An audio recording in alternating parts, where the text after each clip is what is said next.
प्यारे बच्चों, आज ब्रह्मास्त्र सीरीज का तीसरा वीडियो है। इस वीडियो में हम देखेंगे दो चर वाले रैखिक समीकरण युग्म जो एक्सरसाइज 3.1 से 3.5 तक है, उसके सारे कंसेप्ट से जुड़े हुए जितने क्वेश्चन बोर्ड में आए हुए हैं जो बहुत इंपॉर्टेंट हैं 2026 के लिए, उन सबको देखेंगे। ठीक है, उससे पहले कुछ कंसेप्ट को भी देख लेंगे जो दो चर रैखिक समीकरण युग्म से जुड़े हुए हैं। आते हैं, थोड़ा कंसेप्ट देखते हैं। ठीक है, सबसे पहले देखिए कि दो चर रैखिक समीकरण जो है उसका फॉर्मेट कैसा होता है। तो दो चर वाले जो रैखिक समीकरण युग्म है वो देखें, उसका फॉर्मेट क्या है। उसका जो फॉर्मेट है वो है a1x, ठीक है, प्लस क्या है b1y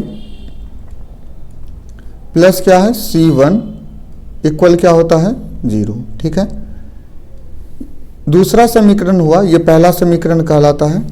दूसरा जो समीकरण होता है उसका फॉर्मेट है a2x प्लस b2y प्लस क्या है c2 इक्वल क्या होता है 0।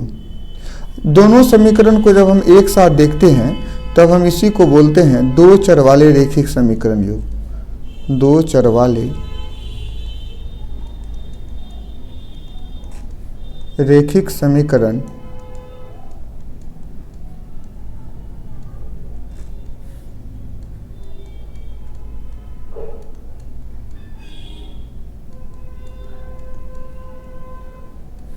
युग। ठीक है, अब दो चर वाले रैखिक समीकरण युग में कुछ कंसेप्ट हैं, जैसे कुछ हल होते हैं इसके अलग अलग प्रकार के। उसमें से जो पहला हल है उसका नाम है अद्वितीय हल। ठीक है, थोड़ा सा थ्योरी देख लीजिए। पहले हल का क्या नाम है अद्वितीय हल। तो हम सबसे पहले अद्वितीय हल पे आते हैं। अद्वितीय हल का अर्थ होता है केवल एक हल। अद्वितीय हल केवल एक हल का अर्थ हुआ कि इसमें x और y का जो मान है ना, एक ही मान निकाला जा सकता है। केवल एक हल, इसका अर्थ है x का भी एक ही मान आएगा और y का भी कितना मान आएगा, एक मान। आइए इसका कंसेप्ट देखते हैं कि यह है क्या। अद्वितीय हल कैसे समझेंगे कि कोई दो चर रैखिक समीकरण युग्म दिया हुआ है तो वो अद्वितीय हल में है या नहीं है। इसके लिए कंसेप्ट है और वो क्या है, a1 बाय a2 बराबर नहीं हो जाए b1 बाय b2 का, तब इसको हमेशा क्या बोलते हैं, अद्वितीय हल। ठीक है, जब कभी अद्वितीय हल होगा ना तो इसमें x और y के कितने मान आते हैं, केवल एक मान। मतलब x का भी एक ही मान आएगा और y का भी, अगर चर x y में है तो x y के कितने मान होंगे, केवल एक मान आएंगे। ठीक है, जैसे इसमें x y चर है। ठीक है, आते हैं, अगर अद्वितीय हल होगा ना तो ये हमेशा संगत होता है। तो कई बार एग्जाम क्वेश्चन पूछती है कि अद्वितीय हल कैसा होता है, संगत होता है। तो जब भी अद्वितीय हल होगा तो वो क्या होता है, संगत। ठीक है, संगत होता है। अब एक और कंसेप्ट आता है कि अद्वितीय हल का ग्राफ कैसा होता है। अगर अद्वितीय हल के ग्राफ पे आते हैं, किस पे आते हैं, ग्राफ पे, तो इसका ग्राफ जो होता है ना वो ऐसा होगा कि दोनों समीकरण का जब ग्राफ खींचिएगा तो किसी एक जगह पे कटेगा। ठीक है, एक बिंदु पे। एक बिंदु पे कटने का अर्थ होता है कि प्रतिच्छेद करती हुई रेखाएं। इसका ग्राफ हमेशा आपको क्या दिखाएगा, प्रतिच्छेद करती हुई रेखाएं। मतलब एक बिंदु पे प्रतिच्छेद करेगी, प्रतिच्छेद करती हुई रेखाएं। कितने बिंदु पे प्रतिच्छेद करेगी, एक बिंदु पे, एक बिंदु पर।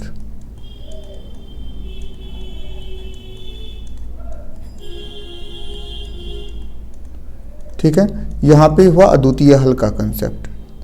ठीक है, इसके बाद कुछ और कंसेप्ट आते हैं, वो क्या है, थोड़ा सा उसको भी देख लेते हैं। अब आता है अद्वितीय हल के बाद दूसरा जो हल है उसका नाम है कोई हल नहीं। कोई हल नहीं। कोई हल नहीं का क्या कंसेप्ट है, थोड़ा सा देखिए। कोई हल नहीं का अर्थ हुआ x और y का मान नहीं निकलेगा, निकाल ही नहीं सकते आप।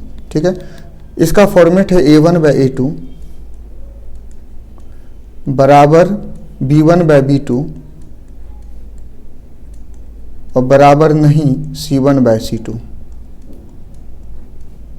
ठीक है, ये कोई हल नहीं का कंसेप्ट है।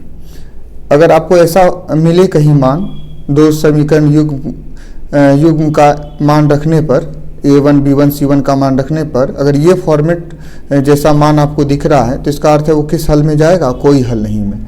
अगर कोई हल नहीं होगा ना तो उसका अर्थ हुआ कि उसमें एक्स वाई का मान नहीं निकलेगा। ठीक है, जब एक्स वाई का मान नहीं निकलेगा ना तो वह क्या होगा, संगत नहीं होगा। संगत नहीं होगा तो क्या होगा, असंगत होगा, असंगत होगा। ठीक है, वो समीकरण युग्म क्या कहलाएगा, असंगत। अच्छा अब आते हैं उसके ग्राफ पे कि उसका ग्राफ कैसा होगा। ठीक है, अगर उसके ग्राफ के बारे में थोड़ा सा देखें कि उसका ग्राफ कैसा होगा, यही लिख लेते हैं ग्राफ के बारे में जानकारी। इसका अगर ग्राफ के बारे में देखें तो इसका ग्राफ कैसा होगा। अगर हम इसके ग्राफ को देखें तो इसका ग्राफ होगा ऐसा कि एक लाइन ऐसा हुआ और दूसरा लाइन समांतर रेखा होगी। ठीक है, जो कहीं मिलेगी ही नहीं, मिलेगी नहीं तो एक्स वाई का मान नहीं आता है। जब तक दोनों रेखाएं एक दूसरे से टच नहीं होगी तब तक एक्स वाई का मान नहीं निकलेगा। अगर एक बार टच हो गई तो अद्वितीय हल है, अगर ये लाइन टच नहीं होगी तो समांतर रेखा होगी। तो इसका ग्राफ हमेशा क्या होता है, समांतर रेखा। तो कोई हल नहीं का ग्राफ कैसी रेखा मिलती है, समांतर रेखा। इसको कैसी रेखा कहते हैं, समांतर रेखा। ठीक है, समांतर रेखा ग्राफ होता है इसका, समांतर रेखा वाला। आते हैं तीसरा हल है जिसका नाम है अनंत अनेक हल।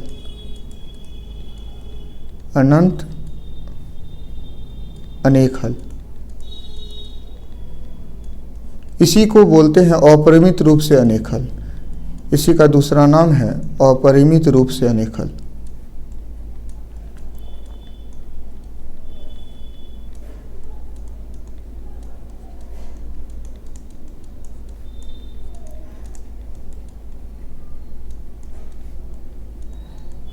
आते हैं इसके कंसेप्ट को थोड़ा देखते हैं ये क्या है।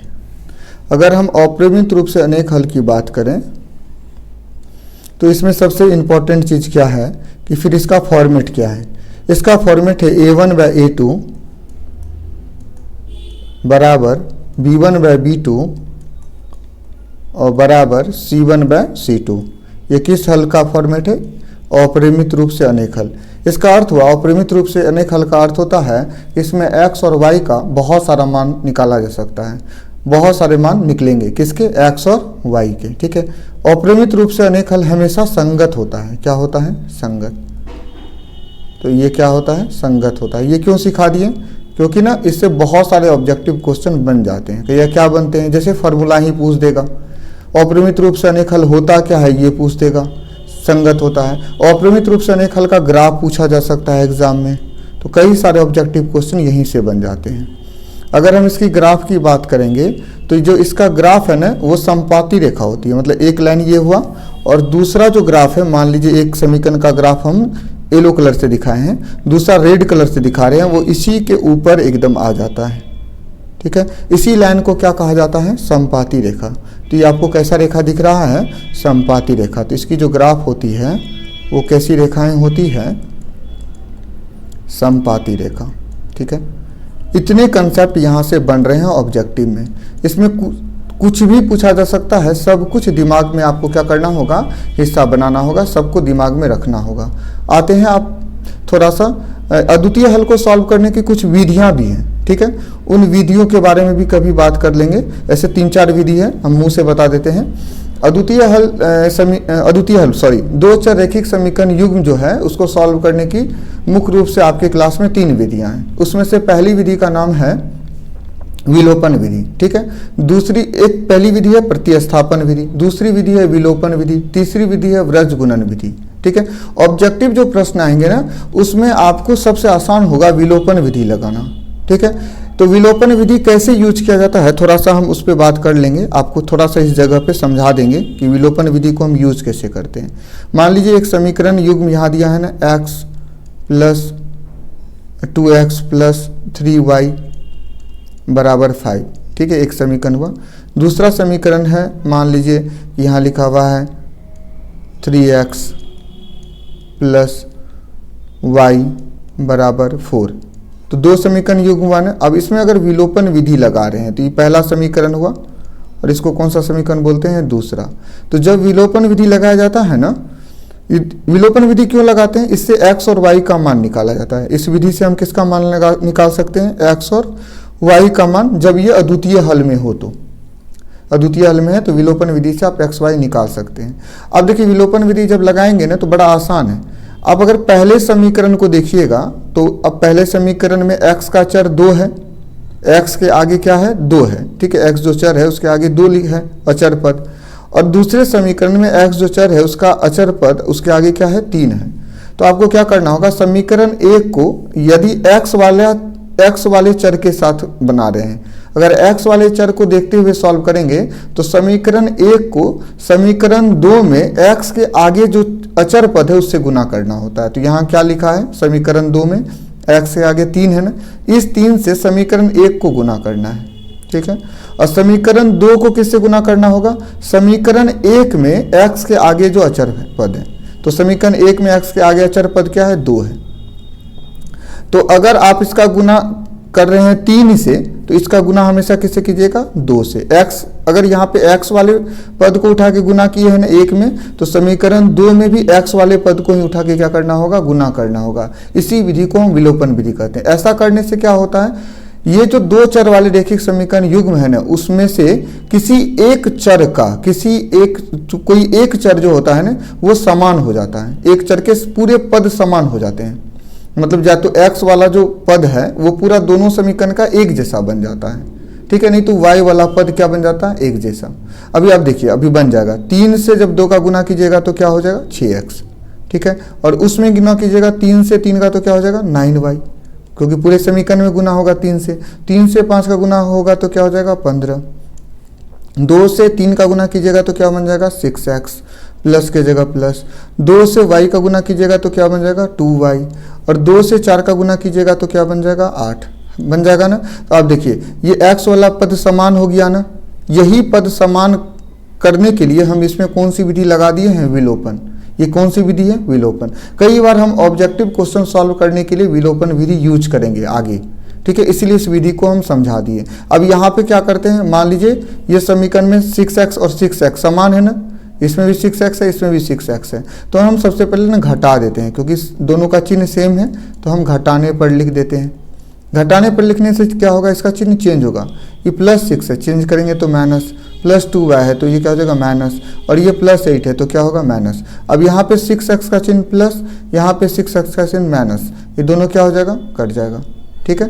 9y में से 2y चले गया तो क्या बचा? 7y, ठीक है। और 15 में से 8 चले गया, 15 में से 8 जाएगा तो क्या बचेगा? 7। 8 7 15 7। अब यहाँ से y का मान निकाल सकते हैं। जब आप y का मान निकालिएगा ना तो 7 और y के बीच में गुना है ना, तो 7 जब यहाँ से हटेगा तो इस RHS में जो 7 लिखा है उसके नीचे में 7 आ जाएगा। ये दोनों कट गया, कट करके y का मान क्या निकला? 1। अब y का मान किसी भी समीकरण में रख करके x निकाला जा सकता है। इसी विधि को विलोपन विधि कहा जाता है, ठीक है। अभी y निकालेंगे, y का मान किसी समीकरण में रख देंगे, x निकल जाएगा। अब कुछ ऑब्जेक्टिव प्रश्न ऐसे आते हैं जहां पे हमको विलोपन विधि लगा करके x और y का मान क्या करना पड़ता है? निकालना पड़ता है। इसलिए हम विलोपन विधि को सीख लिए थे। आइए हम पहले प्रश्नों पे आते हैं। यहाँ पे क्वेश्चन है 2 चर वाले रेखिक समीकरण युग्म में। पहला समीकरण ये आपको लिखा हुआ है, ठीक है, ये पहला समीकरण है, और ये आपको कौन सा समीकरण है? दूसरा। दोनों समीकरण को पहले हम यहाँ लिखते हैं। x प्लस क्या लिखा हुआ है? 2y बराबर क्या लिखा हुआ है? 3, सॉरी बराबर 3 नहीं है, बराबर 3 नहीं होकर के कौन सा 3 लिखा हुआ है? x प्लस 2y प्लस 3 है,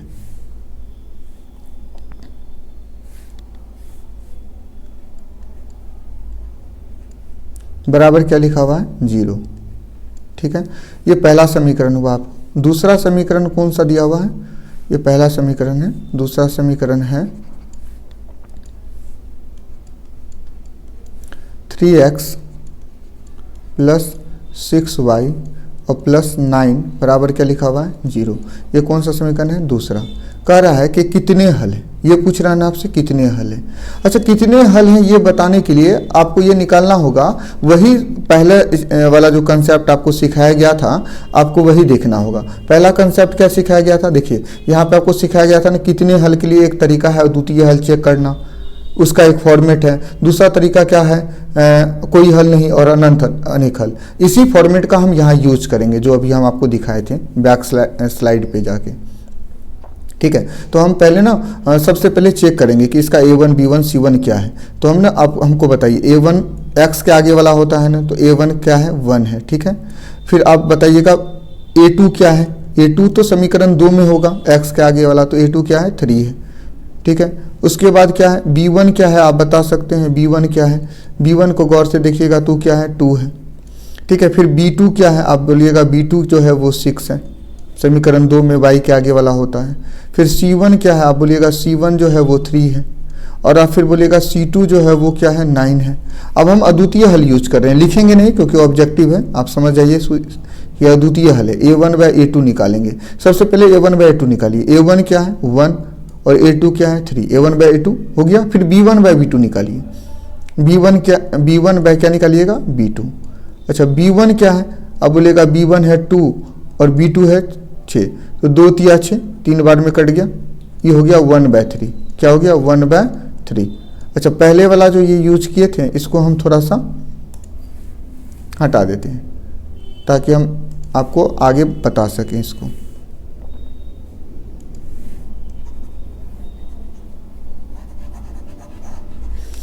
थोड़ा सा वीडियो लंबा हो रहा है होगा, लेकिन ना कंसेप्ट सीख जाइएगा क्योंकि यहाँ पे बहुत सारे क्वेश्चन 2 अंक स्तरीय में आते हैं और जिस तरीके से सिखाया जा रहा है आपको 2 अंक स्तरीय क्वेश्चन सॉल्व करने में भी कोई प्रॉब्लम नहीं होगा।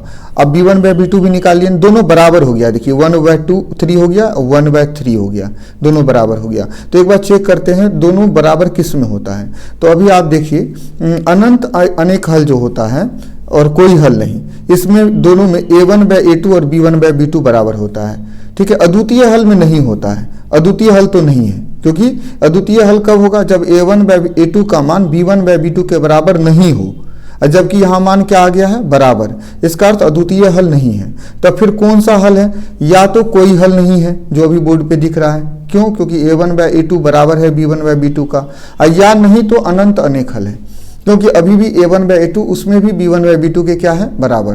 तो अब हमको क्या चेक करना होगा C1/C2, इसलिए हम अब क्या निकालेंगे C1/C2। अगर ये दोनों बराबर हो जाता ना तो हम ये बराबर नहीं होता ना, क्या हो जाता बराबर नहीं हो जाता, तो हम यही बोल देते कौन सा हल है अद्वितीय हल, क्योंकि अद्वितीय हल में ये दोनों बराबर नहीं होता है। अगर ये अद्वितीय हल हो जाता ना तो अद्वितीय हल के केवल कितने हल होते हैं, एक हल, तो आंसर क्या हो जाता है एक हल। लेकिन ऐसा तो नहीं है क्योंकि दोनों का मान क्या आ गया है बराबर। तो हमको क्या निकाल के देखना होगा अब C1/C2। जब तक C1/C2 नहीं निकलेगा हम नहीं कंफर्म कर पाएंगे, नहीं बता पाएंगे कि कोई हल नहीं है या अपरिमित रूप से अनेक हल है। ठीक है, इसको बताने के लिए अब हमको C1/C2 चाहिए। तो C1 का मान क्या है देखिए तो 3 है ना, और C2 का मान क्या है देखिए तो 9 है ना। 3 से 9 कितना बार में कट रहा है, 3 बार में, 3 तिया 9, तो ऊपर क्या बच रहा है 1, नीचे क्या बच रहा है 3, सही है। अब आप देखिए तीनों बराबर हो गया ना, A1/A2 बराबर है किसका B1/B2 का, क्योंकि ये भी 1/3 है, इसका मान भी 1/3 है, इसका मान भी 1/3 है, मतलब क्या हुआ तीनों बराबर आ रहा है। A1/A2 बराबर आ रहा है किसका B1/B2 का। ठीक है, अब वो बराबर आ रहा है किसका C1/C2 का।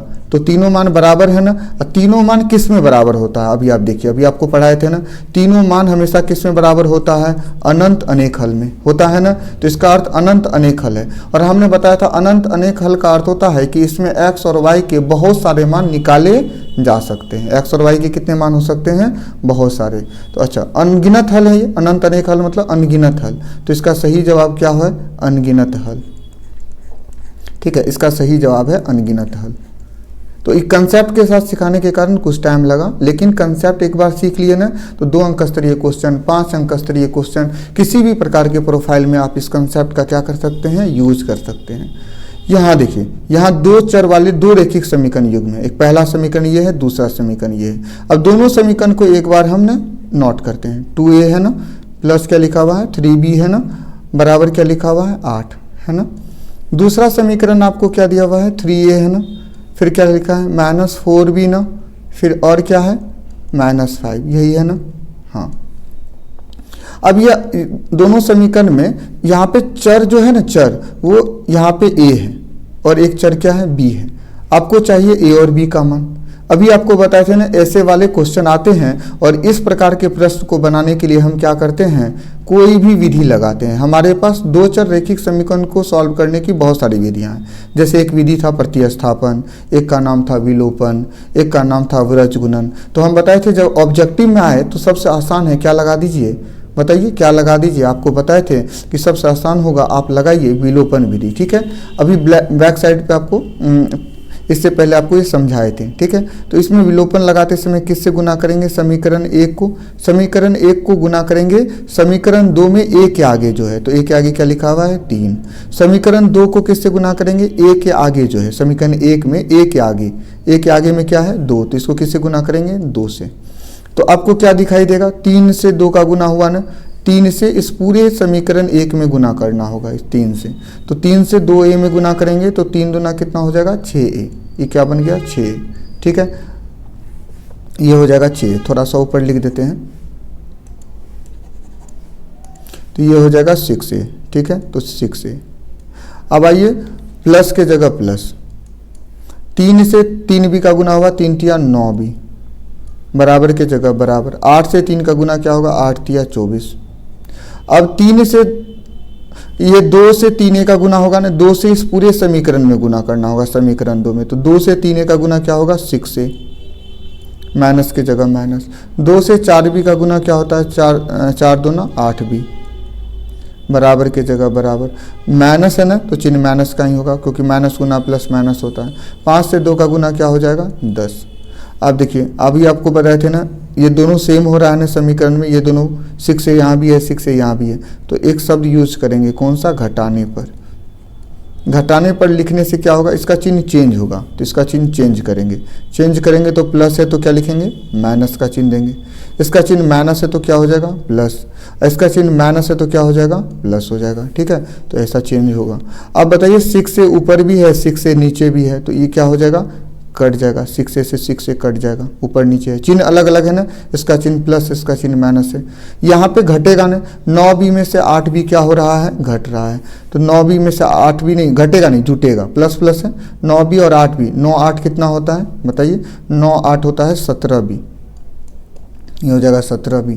अच्छा एक चीज़ बताइए, 24 और 10 भी जुटेगा ना, कितना हो जाएगा ये 34 हो जाएगा। अब b का मान निकालेंगे ना, b का मान क्या आ रहा है, वो हो गया 34 और नीचे क्या हो जाएगा 17, तो कितना बार में कट रहा है 17 दूना 34, कितना बार कट रहा है 2 बार में, तो b का मान आया 2। अच्छा b का मान 2, तो सब ऑप्शन यहाँ दोनों ऑप्शन में है ना, यहाँ b का मान 1 है, तो ये ऑप्शन क्या हो रहा है गलत, ये नहीं होगा, लेकिन अभी पता नहीं चला।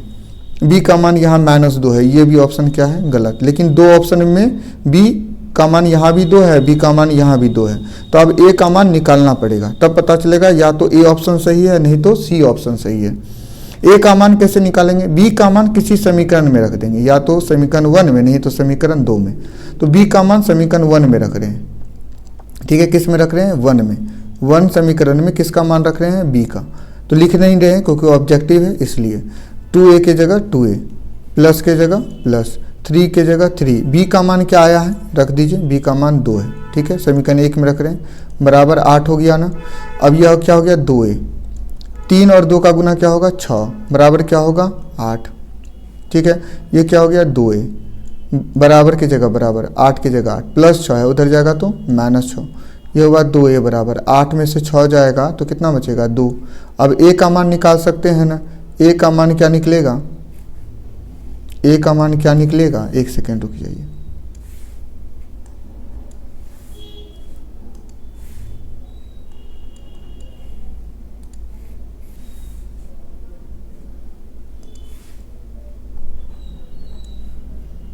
a का मान क्या आएगा, a का मान आएगा 2 कट गया ना, 2 कैंसिल हो रहा है, तो a का मान यहीं पे आ गया, a बराबर आपको क्या निकला, a बराबर 1 निकला। a का मान आया 1 और b का मान आया 2, तो a का मान 1 और b का मान 2 किस ऑप्शन में है, ऑप्शन नंबर a में है ना, तो ऑप्शन नंबर a आपका क्या है सही है, सही है ऑप्शन नंबर a। आइए नेक्स्ट क्वेश्चन पे, कंसेप्ट के साथ सिखाया गया है, 2 अंक में भी ये क्वेश्चन आता है। ठीक है, 2 नंबर में भी ये प्रश्न एग्जाम पूछती है। निम्नलिखित समीकरण युग्म इतना इतना है तो वो संगत है कि क्या है। एक समीकरण है 5x 4y प्लस 8 बराबर क्या लिखा हुआ है 0। दूसरा समीकरण युग्म है 7x प्लस 6y माइनस 9 बराबर क्या लिखा हुआ है 0। फिर संगत असंगत के लिए क्या निकालना होगा a1 बाय a2। इस बार बिना लिखे हुए निकालते हैं, ठीक है, क्योंकि ऑब्जेक्टिव है। आप भी तरीका सीख जाइएगा तो थोड़ा सा शॉर्ट में बना दीजिएगा। a1 का मान यहाँ 5 है ना, सही। a2 का मान 7 है ना, तो 5/7। a1 ये होता है, a2 ये होता है। समीकरण 1 से a1 आएगा, समीकरण 2 से a2 आएगा। x के आगे वाला ही a1 a2 होता है हमेशा, ठीक है। b1 और b2 का मान आप बताइए क्या होगा, ठीक है। b1 का मान क्या होगा -4, ठीक है, और b2 का मान क्या होगा 6, ठीक है। तो b1 का मान हुआ -4, b2 का मान हुआ 6। ये कट भी रहा है तो कटा देंगे, 2 दूना 4 हो रहा है, 2 तिया 6 हो रहा है। ये कट के क्या हो जाएगा -2 और बटे क्या हो गया 3। अब किसका मान निकाल सकते हैं आप, C1 और C2 का। अच्छा, ये दोनों बराबर नहीं है ना, बराबर नहीं है तो इसका अर्थ हुआ कि यहीं पे सॉल्व हो गया। अब C1 बाय C2 निकालने का कोई काम नहीं है। इसका अर्थ हुआ आपको ये दिख रहा है A1 बाय A2 बराबर नहीं है किसका, B1 बाय B2 का। ये दिख रहा है ना आपको। अभी आप सॉल्व करके आए थे कि जब A1 बाय A2 बराबर नहीं होता है B1 बाय B2 का, तो आइए फर्स्ट स्लाइड पे आते हैं। तो कौन सा हल आपको दिखेगा, अद्वितीय। तो अद्वितीय हल है ना, और अद्वितीय हल होता क्या है, संगत। अभी आपको सिखाए थे ना क्या होता है, संगत। इसलिए थ्योरी सीखना जरूरी है कि अद्वितीय हल क्या होता है, संगत। आइए क्वेश्चन पे, आपका ये प्रश्न था। अब ये बताइए अद्वितीय हल है तो अद्वितीय हल क्या होगा, संगत होगा। क्या होगा, संगत। तो अब देखिए किस ऑप्शन में संगत है, ये ऑप्शन में ना, तो इसका सही जवाब क्या है, ऑप्शन नंबर 1, ठीक है। इसलिए हम बार बार बता रहे हैं कि बिना कंसेप्ट सीखे हुए आप सॉल्व करेंगे ना, तो आप ऑब्जेक्टिव को सिर्फ याद करेंगे, याद नहीं समझने का चीज़ है ये। नेक्स्ट प्रश्न पे आइए। 2x माइनस 3y प्लस 1 बराबर 0 है। 2 और 3y प्लस y प्लस 2 बराबर 0 के कितने हल होंगे। फिर वही क्वेश्चन आपसे सेम पूछा है, कितने हल होंगे। तो 2x है माइनस 3y है प्लस 1 है बराबर क्या लिखा हुआ है 0। दूसरा समीकरण क्या है, 3x है प्लस y है प्लस 2 है बराबर क्या लिखा हुआ है 0। क्या कीजिएगा, वही a1 बाय a2, ठीक है। a1 क्या है 2 और a2 क्या है 3। अब तो ये समझ में आ गया, ये a1 है ये a2 है। इसको समीकरण 1 बोलते हैं, इसको समीकरण 2 बोलते हैं। फिर क्या निकालिएगा, b1 bye b2, b1 bye b2। अच्छा b1 क्या है, अब b1 है -3, अब b2 y के आगे कुछ नहीं है तो 1 है, तो b2 है 1। अब यही देखिए ये दोनों बराबर है, नहीं है। बराबर नहीं हुआ तो कौन सा हल होगा, बोलिए। बराबर नहीं हुआ तो कौन सा हल होगा, बराबर नहीं है ना, मतलब ये ऐसा कंडीशन दिख रहा है a1 बाय a2 बराबर नहीं है किसका, b1 बाय b2 का। इसको कौन सा हल बोलते हैं, अद्वितीय हल। कौन सा हल ये कहलाता है, अद्वितीय हल। और अद्वितीय हल हमेशा क्या होता है, अभी तुरंत फर्स्ट स्लाइड पे ही आपको पढ़ाए थे ये अद्वितीय हल। अद्वितीय हल क्या होता है, ऐसा है जिसके केवल एक हल आते हैं। इसके हमेशा कितने हल आएंगे, एक हल। कितने हल होंगे, एक हल। और एक हल किस ऑप्शन में है, ऑप्शन नंबर ए में है। तो इसका सही जवाब कौन सा ऑप्शन होगा, ए ऑप्शन, ठीक है, एक हल। इसमें x और y के एक मान ही निकलेंगे।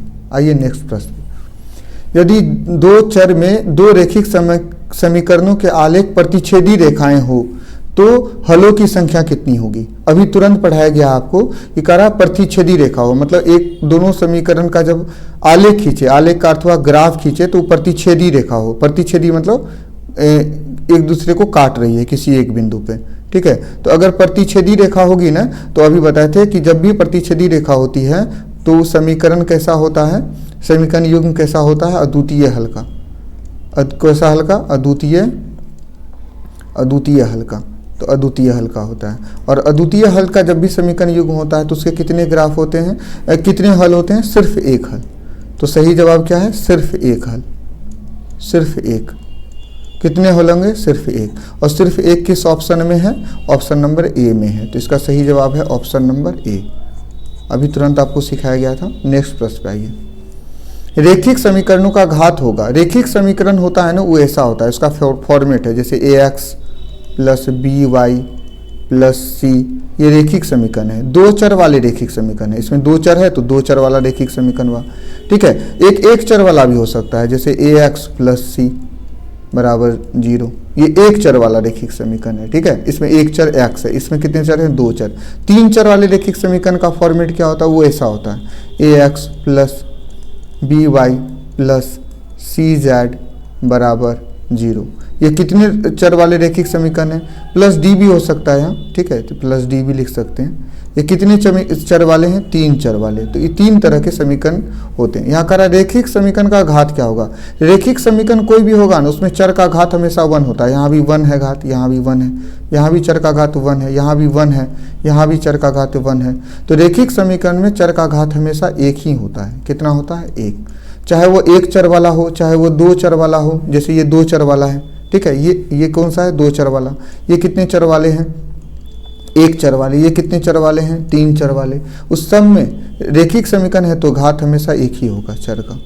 आइए नेक्स्ट प्रश्न कर रहा है, युग्मपत रेखिक समीकरण के निकाय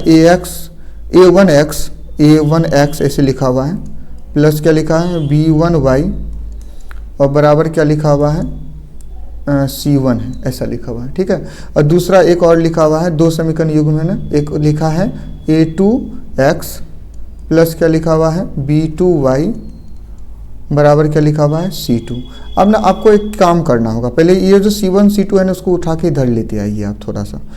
ठीक है, तो अब ना अब कह रहा है c2 के अनगिनत हल प्राप्त होंगे। अच्छा, अनगिनत हल का सिर्फ समीकरण पूछा है तो कुछ करना नहीं है। अनगिनत हल अभी आप पढ़ के आए हैं कि अनगिनत जो हल होता है उसका क्या फॉर्मेट है। तो अभी आप देखिए अनगिनत हल को, एक बार आते हैं। अनगिनत हल मतलब अनंत अनेक हल ना, इसका फॉर्मेट ऐसा होता है, मतलब इसमें तीनों बराबर होते हैं। तीनों क्या होते हैं? बराबर। यही है ये नंबर, ठीक है, इसमें तीनों बराबर होते हैं। तो हम इसकी बात कर रहे हैं, इसमें तीनों क्या हैं? देखिए बराबर होते हैं ना। a1/a2 किसके बराबर होते हैं? b1/b2 के। वो किसके बराबर होते हैं? c1/c2 के। तीनों क्या हैं? बराबर। तो आपसे बस ना उसका क्या पूछ लिया था? तीनों बराबर होते हैं। ठीक है, तो अनगिनत हल प्राप्त होते हैं यदि 2 ही ऑप्शन है, सही ऑप्शन इसमें नहीं है। तो इसमें क्या होगा? तीनों बराबर होंगे। तो इसका सही आंसर क्या होगा? इसमें सही आंसर नहीं लिखा हुआ है, वो होगा a1/a2 बराबर हो जाएगा किसका? b1/b2 का, और बराबर हो जाएगा किसका? c1/c2 का। तभी होगा अनगिनत हल, जो ऑप्शन किसी में नहीं है। ठीक है, इसमें नहीं है, तो इसका आंसर ये होगा। आते हैं नेक्स्ट प्रश्न पे। कह रहा है समीकरण निकाय 2x - 3y + 1 बराबर 0 और 3x + y + 2 बराबर 0 के कितने हल होंगे? 2 समीकरण है, एक है 2x - 3y + 1 बराबर क्या लिखा हुआ है? 0, और दूसरा समीकरण क्या है? 3x + y + 2 बराबर क्या लिखा हुआ है? 0। पूछ रहा है इसके कितने हल होंगे। ठीक है, अब कितने हल होंगे इसके लिए आपको क्या निकालना होगा? वही a1/a2। a1 देखिए तो क्या है? a1 है 3, a1 है 2 और a2 क्या है? वो है 3। फिर क्या निकालिएगा? b1/b2। b1 क्या है? देखिए तो b1 है y के आगे वाला, वो है -3, और b2 है समीकरण 2 में y के आगे वाला, तो b2 क्या है? 1। समीकरण 1 है ये, और ये समीकरण 2 है। आप गौर से देखिए, दोनों बराबर हैं? नहीं। दोनों बराबर हैं? नहीं है। तो इसका अर्थ क्या है? a1/a2 बराबर नहीं है किसका? b1/b2 का। अच्छा, ये कब होता है? जब कोई हल नहीं होता है। कौन सा? सॉरी, अद्वितीय हल होता है, कोई हल नहीं। कौन सा हल होता है? अद्वितीय हल। ये फॉर्मेट किसका है? अद्वितीय हल का।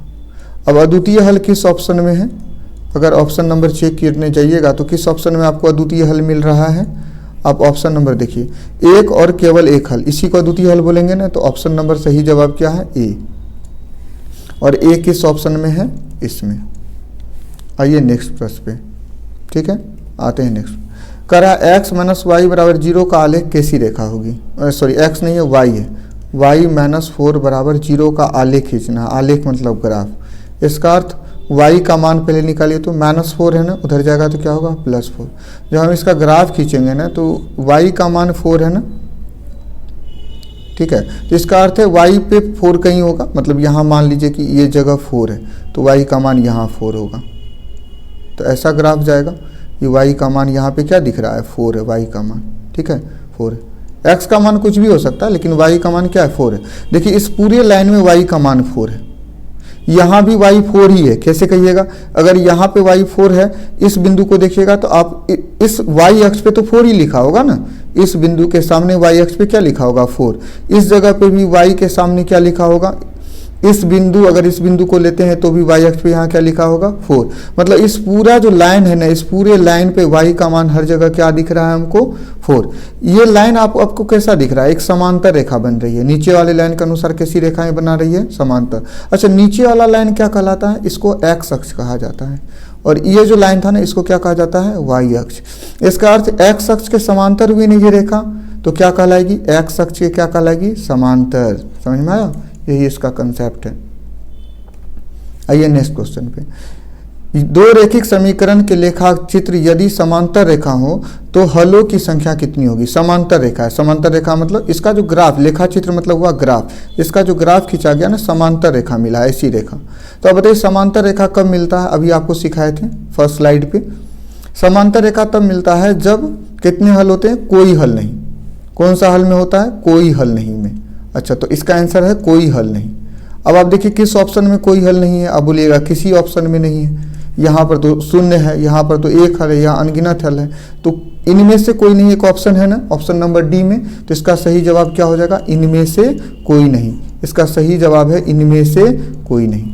आते हैं नेक्स्ट प्रश्न पे। नेक्स्ट प्रश्न है, दो चर में दो एक घातीय समीकरण के ग्राफ यदि प्रतिच्छेदी रेखाएं हैं तो हलों की संख्या क्या होगी। प्रतिच्छेदी रेखा मतलब इस तरह से प्रतिच्छेद हो रहा है, ठीक है।